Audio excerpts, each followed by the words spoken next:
We have some more cutscenes with our companions, recruiting Dorian. He's a little peeved with us Send men right to now. scout the area. We need to know what's out there.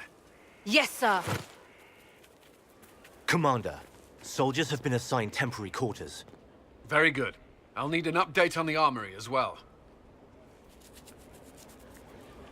Now!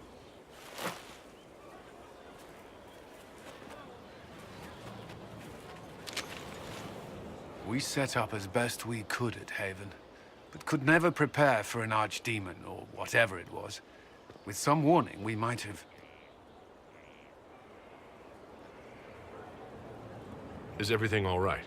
If Corypheus strikes again, we may not be able to withdraw. And I wouldn't want to. We must be ready.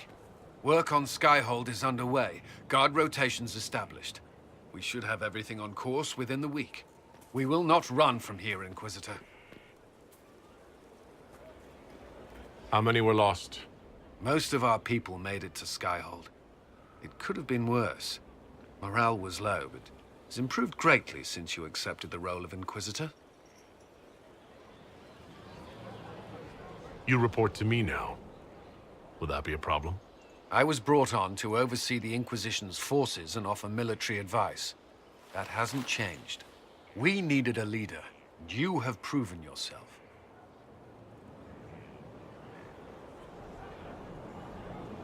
There can be no mistakes this time. I understand. At least we know what we must face. I will do everything I can to ensure the security of our people. You have my word. Hello.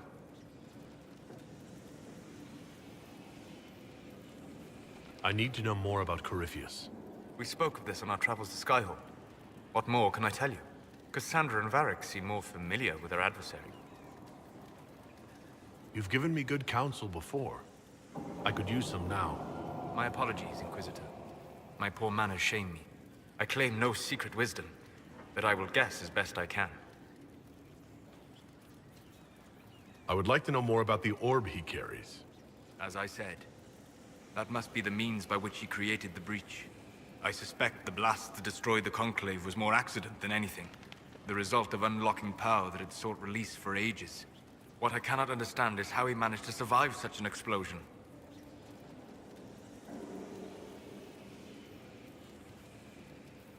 You said that you believe the orb is Elven. I never would have believed a Devinter mage could unlock such a powerful relic. It clearly enhances his abilities, giving him access to power he should never have known. Like the power to control the Archdemon. Indirectly, one assumes. Nothing in any law connects my people to the old god dragons who became archdemons. What do you think Corypheus will do next? You shamed him when you destroyed Haven. Spoiled his glorious victory. It would be worse to acknowledge that you had done so. He must continue on his course or show weakness. He will return to his plans to throw Olay into chaos, and then conquer it for Devinter. You're sure that's what he'll do? As certain as is possible. Assuming I can plausibly predict a man who seeks to rise to godhood. And can you? The key is understanding this. No real god need prove himself. Anyone who tries is mad or lying. His deception will undo him, as it has done countless fools before. What can you tell me about the source of Corypheus's power? According to the law, the ancient Magistars of Devinter received guidance from the old gods. Corypheus commands a false archdemon, a corrupted old god. This suggests he no longer sees himself as their minion. Some of his unique power comes from the corruption of the Blight. The rest may come from the orb he carries. We'll talk later. Goodbye. Now we get Dorian's cutscene. Slightly different for the fact that we didn't recruit him at Redcliffe. And he's not exactly our biggest fan right now.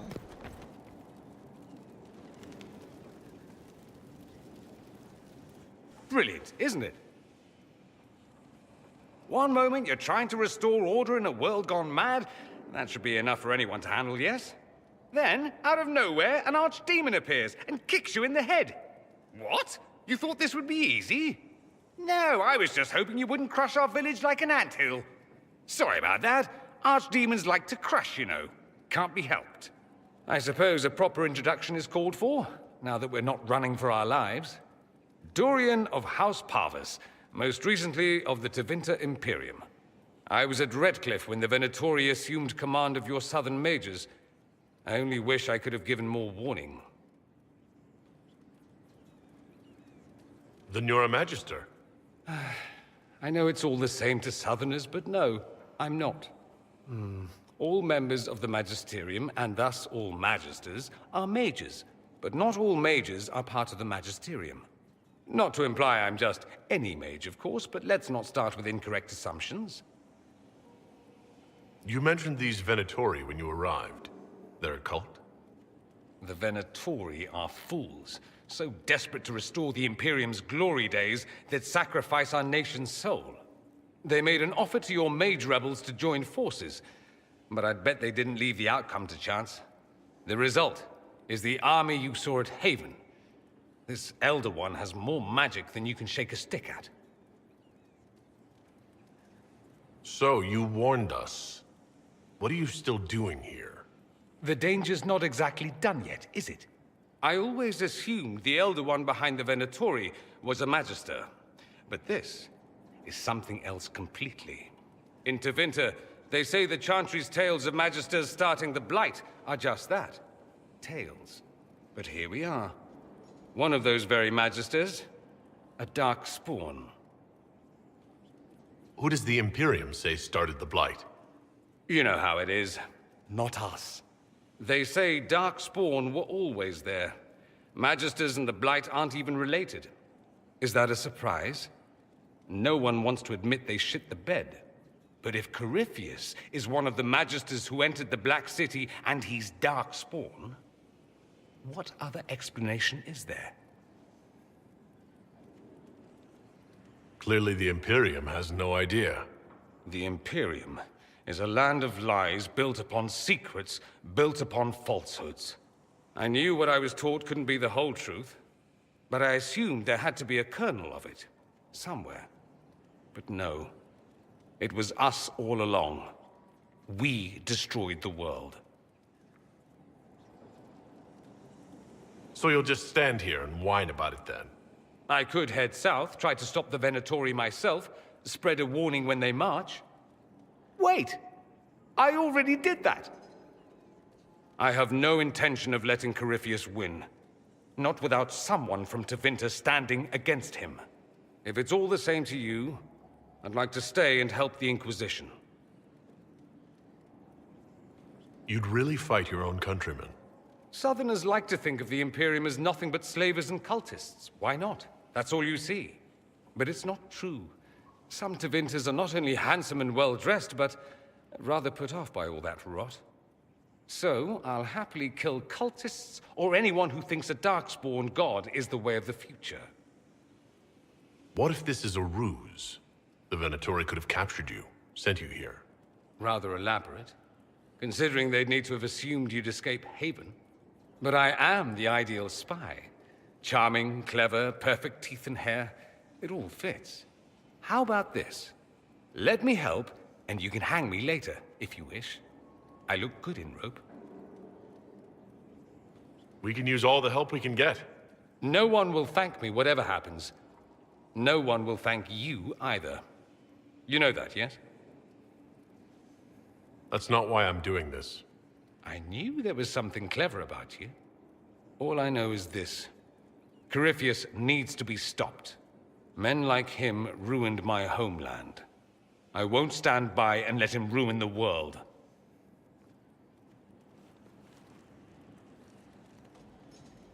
Oh, and congratulations on that whole leading the Inquisition thing, by the way.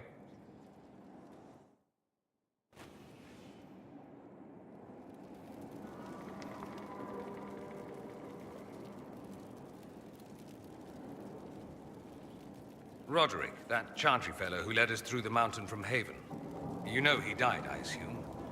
Got us as far as the camp, and then that was it. I can't say I feel sad about that. He was... I've heard. I helped him walk.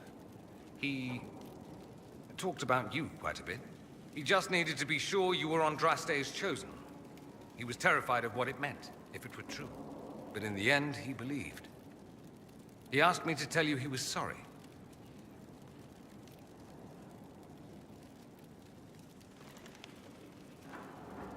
Thank you for telling me about that. I thought it was important. Anyway, we can talk about something else if you'd rather. There must be some reason you haven't left. You can't want to stay. Why? I have to be fond of you to agree with what you're doing. I do think you blunder about, Inquisitor, thrashing like a caged dragon at everything that displeases you. I still believe Corypheus needs to be stopped, and that I need to be here to help stop him. Why is that so vital to you? There must be a reason. I'm just whimsical that way. Of course there's a reason. Corypheus was a Magister. He represents everything dark and terrible in my country. I have to help. Even if it means I stand on the sidelines watching, I'll do it. I need to know he's defeated. If that's meaningless to you, then tell me to go and I will. No, I'm not asking you to leave. Excellent. Then let's not belabor it further.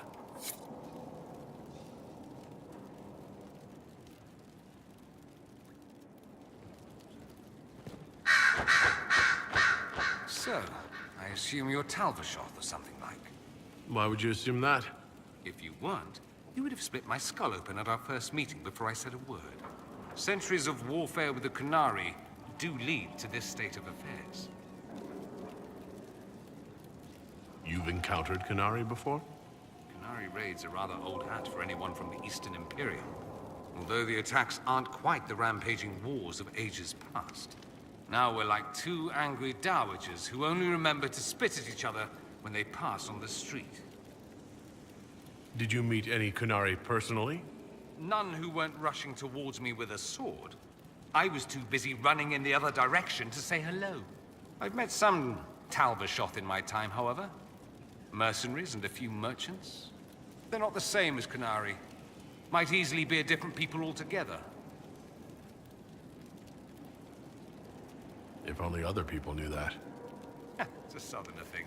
Most of them don't even know what a Qunari looks like.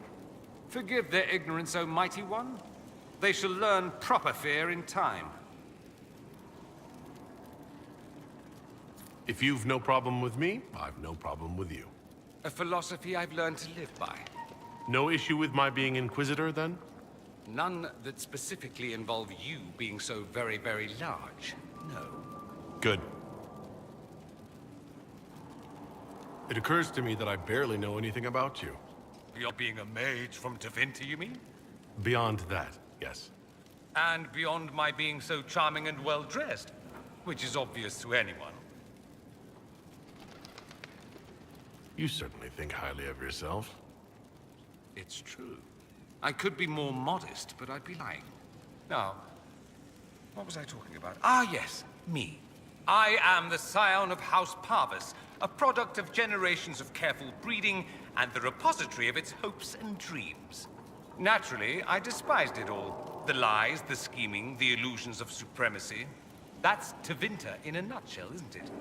Needless to say, my family was not happy with my choices. Why would your family be upset with your choices? Because I rejected their idyllic plan. If they had their way, by now I'd be married to some unlucky girl from a powerful family. We'd live in luxurious despair, despising each other as I waited to take my father's place in the magisterium. I declined the honor, and thus it's best I'm far from home. Less of an embarrassment that way, you see? I'm getting the impression you don't care much for your homeland. On the contrary, I care for my homeland a great deal. There's so much potential. Sadly, we squander it. We refuse to acknowledge how far we've fallen because pretending is easier. We pretend the Qunari can be beaten. We pretend that we're superior to everyone, even our own people. Not everyone feels that way. I don't. Sadly, we're the minority. It just seems so much of what you say about the Imperium is entirely negative. It might sound that way. For all our faults, my people have many virtues. We are laden with history and culture. Tevinter is where Thedas truly began, remember? We treasure our past and preserve it. You can walk down a side street and find nothing built during the modern ages. And despite appearances, we care. Deeply. About everything. We have no reserve, not in war and not in love. If I truly believed my homeland was beyond all hope, I wouldn't miss it so much. What did you mean by generations of careful breeding? The great families of Tevinter don't have children. They refine traits, weed out the undesirable, and promote the rest. My mother was chosen for my father because magic runs strongly in her blood. Never mind that they loathed each other.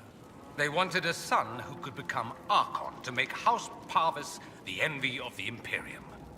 They got me. A cautionary tale that you should be careful what you wish for. Why remain with the Inquisition? Why not go back to Tevinter? I'm not exactly welcome back home. Not that it matters, I'm quite accustomed to being a pariah. It adds to my charm. I can do more for Tevinter here. If the Venatori succeed, it'll set my homeland back 1,000 years. I'm sure some Magisters would disagree, but that's why we kill them. I think I've heard enough. That's too bad. I never tire of talking about myself. I'd like to ask you about Tevinter. Ah, yes. Everyone outside the Imperium always seems quite fascinated by it. Probably why they come up with so many ridiculous tales. Flying cows over Minrathous. That's madness. All right, that one's actually true, but the cows didn't have wings. I digress. Anything in particular you wanted to know? It seems strange that an entire empire would be ruled by mages. I find it strange that your mages don't rule anything at all. Actually, the fiction in the Imperium is that mages don't rule. The Magisterium rules. That Magisters are all mages is considered a convenient technicality. What is the Magisterium, exactly? The upper house of the Imperial Senate, and the only part worth having a seat on. Those seats are split among the circles of Magi, the Chantry, and the major families. All mages now. It's odd that outside the Imperium, you use Magister like it applies to every Tevinter mage. If you're not a Magister, then what are you called? No special title? I'm an Altus, which is almost as good as a Magister, depending on who you ask. I've never heard of an Altus. Upper class. Those families who trace descent from the Dreamers, the first prophets of the old gods. If you're a mage and you're not Altus, then you're later. Lower class. If you're not a mage at all, you're Soperati. That's everyone else. We do love our fancy words.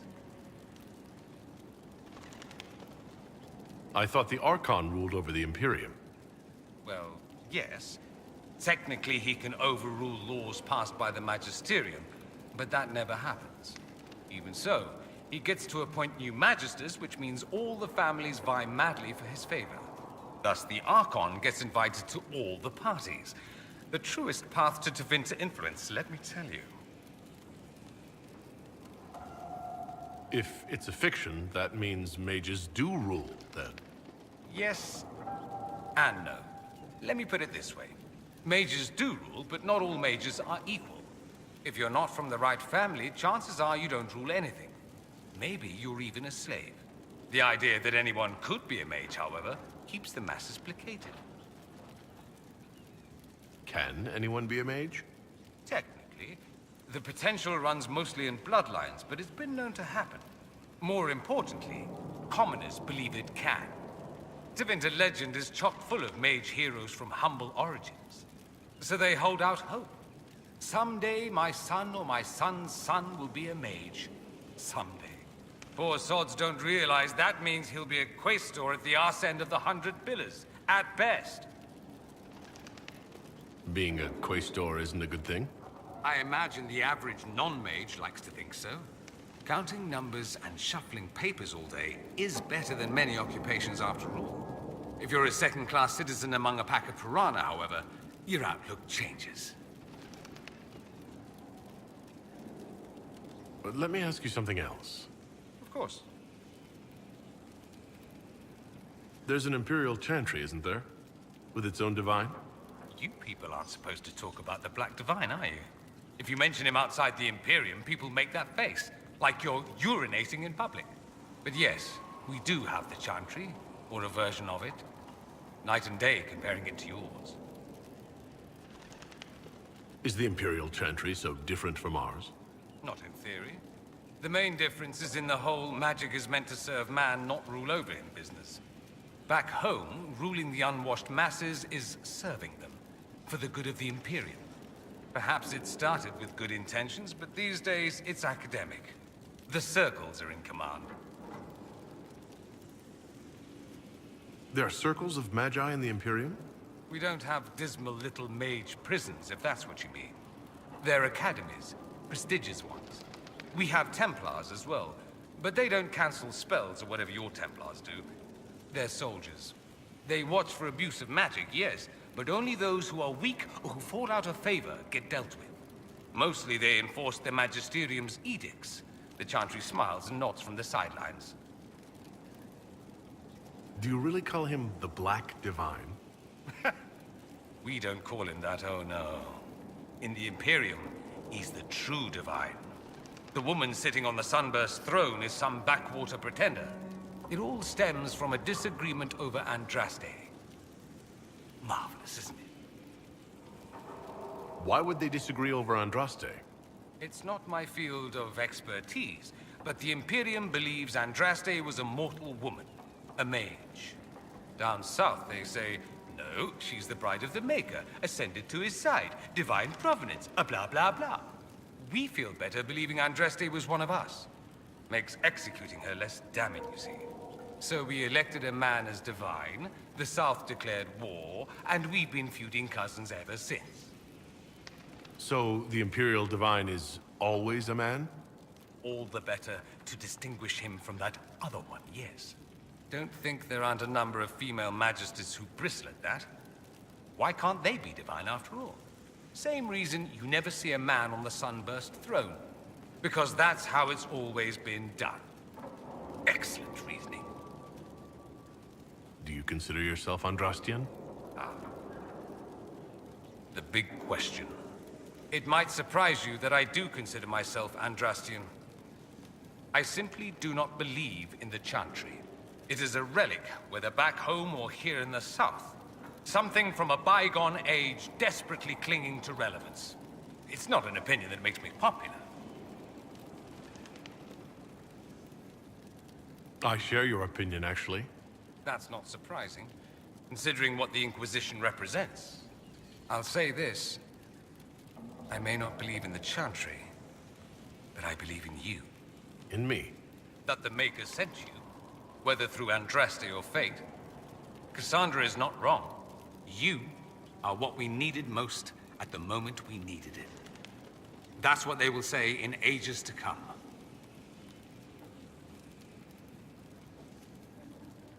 I'm not sure about that, myself. Doubt is good. I like doubt. It will keep you sane. Me? I've seen too much to believe I know everything. The world is bigger than I. Even bigger than you. It laughs at all the things we think we know. The Maker doesn't need me to believe. But I do. The thought of no one at all watching out for us is too frightening. Let me ask you something else. So many questions. I'm wondering if the Imperium would be a useful ally. I'd think you'd be more concerned whether or not they'd support the Venatori. They won't, of course. At least, not officially. They'll disavow all knowledge of dangerous cultists. Secretly, many Magisters will rejoice at the idea. And if the South falls to chaos in the meantime, all the better. It would be in the Imperium's best interest to help. Surely it could use allies. I think the Imperium gave up on the idea of allies a long time ago. We've been fighting the Qunari for what, 200 years off and on? It's a point of pride that we go it alone. They'll sneer at the South behind their silk handkerchiefs and say, "You've had it easy for far too long." Let's not forget that the Inquisition seems to be an arm of the Orlesian Chantry. Anathema so far as they're concerned. We're not part of the Chantry. The Chantry opposed the Inquisition's formation. You think that matters? Don't be silly. The Herald of Andraste. Your very title smacks of the Southern Chantry. You may as well be a heathen. I think they're far more frightened what you'll do if you succeed. Just how often is blood magic used there? Oh, not at all. Not at all. That's what any Magister would tell you. They'd be convincingly offended by the notion, too. Of course, what people call blood magic here, and what we consider blood magic, are two different things. What's considered actual blood magic in Tevinter? Blood magic isn't inherently dangerous. Using your own blood or that of a willing participant, what's the harm? The problem is that what's permitted only gets you so much power. And what if you need more? You always need more. That's where we get into sacrifices and demon summoning. None of that is done. Not officially. Behind closed doors, it's a different story. Real blood magic can give you an edge, a leg up against your opponents. It's safe to assume that any mage of rank does it. The rest are quietly shut out of power, to put it bluntly. You'd think the Templars would object. I imagine they did, long ago. Once, their investigations might have been sincere. Then their balls were cut off. Too inconvenient. Nowadays, only the friendless are accused. Most of them probably innocent. There must be some mages who oppose this. Of course. I do. And I'm not entirely alone. Occasionally, there'll be a Magister who makes noise. And then the reform talk begins. All very patriotic. Meanwhile, that Magister will be quietly shunned. Chances are, surprise, it's learned he was a Maleficar all along. Most learn to keep quiet. Me? I enjoy the allure of pariahhood. Anyone who talks about the Imperium mentions slavery. It's the center of the slave trade. Ah. That is true. And did you have slaves?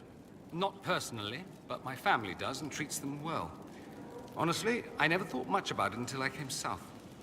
Back home, it's how it is. Slaves are everywhere. You don't question it. I'm not even certain many slaves do. You think slaves like it that way? Don't be ridiculous. I didn't say they like it. It's all most of them know. In the south, you have alienages, slums, both human and elven. The desperate have no way out. Back home, a poor man can sell himself.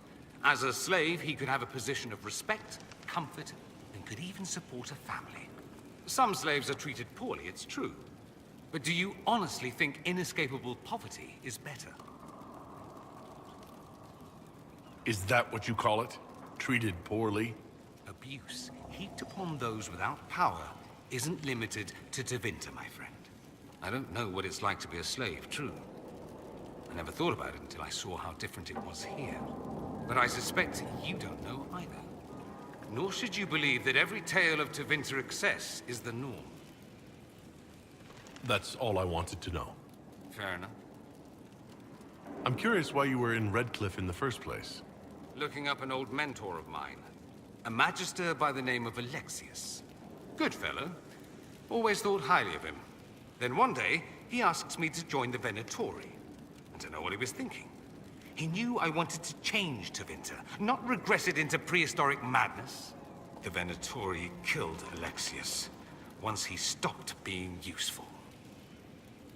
Seems odd he would get involved with the Venatori at all. That's what I thought. I'd hoped to persuade him to leave Redcliffe. I suppose he had his reasons. People will do odd things when they're strung over a barrel. Either that, or I didn't really know Alexius at all.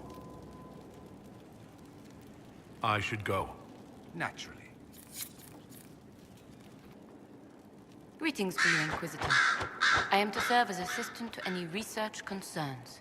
You'll find my skills are exceptional. I hope they prove useful. You're taking over the duties of Meneve? Yes. She said she was needed elsewhere and that I should serve the Inquisition to the best of my ability. What is she doing? I wasn't told. How can you serve the Inquisition? I am to aid in the research of all creatures encountered in your efforts as leader of the Inquisition. What makes you particularly qualified? I remember being fond of animals. I don't remember why. You were made tranquil? Yes, I am tranquil. It was necessary due to a willful nature that made wielding magic a dangerous endeavor. I remember that being a difficult time, but I cannot remember why. My skills are well used in my current position. What is your evaluation of how we're doing? Not optimal, given the facilities. Skyhold should be improved, or our efforts will continue to suffer. As you were. Yes, Inquisitor.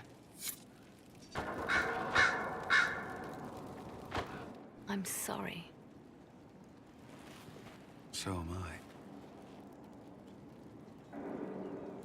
The names of those we lost. You must blame me for this. Those deaths are on your hands. It was your job to watch, to prepare us. Yes, it was my fault. But how was I to know what we really faced? The Red Templars are like nothing I've seen, and the Venatori hide their tracks well. I keep wondering if I could have done something different. When the first of my lookouts went missing, I pulled the rest back, awaiting more information. If they'd stayed in the field, they could have bought us more time. I was afraid to lose my agents, and instead we lost Haven. You will be prepared next time. I won't let this happen again. My people know their duty. They know the risks. They understand that the Inquisition may call upon them to give their lives. Our people aren't tools to be used and discarded. Your instincts were right. Their lives matter. Can we afford such sentimentality? What if Corypheus... We are better than Corypheus. Now we start the Under Her Skin quest. This is the parallel to the Samson quest we did in the last playthrough. Our agents have encountered more followers of Corypheus, these so-called Venatori. Their leader, Calpurnia, has them searching elven ruins. For what, I do not know. I propose we stop the Venatori before they find what they seek. Do you know anything about Calpurnia? Only that Calpurnia is a name from ancient Tevinter legend. An unusual one. She was a priestess of Dumat, foster mother to the founder of the Imperium. A name like that is meant to assure the Venatori they follow in the footsteps of legends. We must prove them wrong. What strategy do you have in mind? A subtle approach. These Venatori have been shadowing a merchant called Vicinius on Calpurnia's orders. They've investigated his finances, surveyed his warehouses. I propose that you meet with Vicinius. Flatter him. Find out what he knows of Calpurnia. Vicinius sounds like a Tevinter name. Born in Tallow. Although he claims to be from Virantium, he sells rare oils and amber, and prefers red wine to white. What side of the bed does he sleep on? He's unremarkable. I cannot think why Calpurnia would care. What if Vicinius is as much in the dark as we are? It never hurts to eliminate an avenue of inquiry. And we should tread lightly with the Venatori. They have contacts and spies, just as we do. The sooner you speak with Vicinius, the better. If flattery doesn't work, I'll try something stronger. As bards say, begin with the sweetest verse. Vicinius could be a most helpful friend.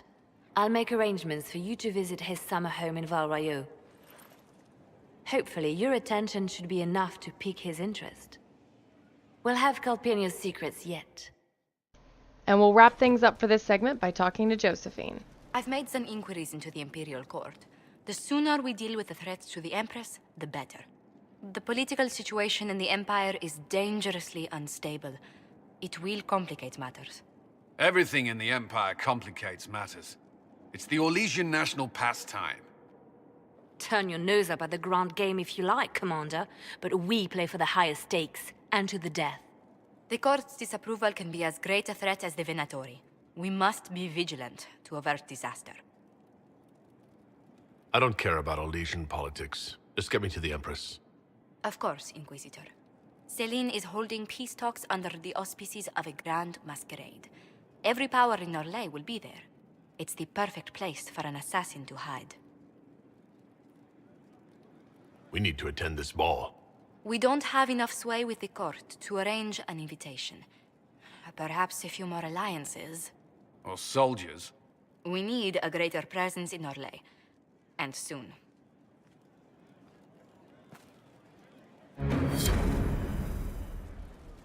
Inquisitor, I was just inspecting our new headquarters. Foundation cracks, nesting animals, and miles from any centers of civilization. The staff must make it presentable if we're to receive any visitors of distinction. Our allies shouldn't expect luxuries when they sign on to fight the first Darkspawn. There is a difference between luxury and a building with no holes in the walls. The Templars came far to fight with us. They need to feel secure here. I'm more concerned about reinforcing Skyhold in case Corypheus attacks again.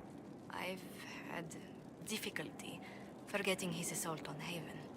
Do you know who first leapt to arms? Our workers. They were so proud of our cause. Corypheus simply cut them down. So much screaming after that first blast of fire. So many people turned to ash. Corypheus will pay when I face him again. I dearly hope that happens soon. Well, before I return to my duties, allow me to congratulate you on your appointment as Inquisitor, my lord. I will now bring diplomatic issues to your attention, and I'm more than happy to help with any situations that arise. I will. Thank you, Ambassador. My pleasure, Inquisitor. Inquisitor, is it true?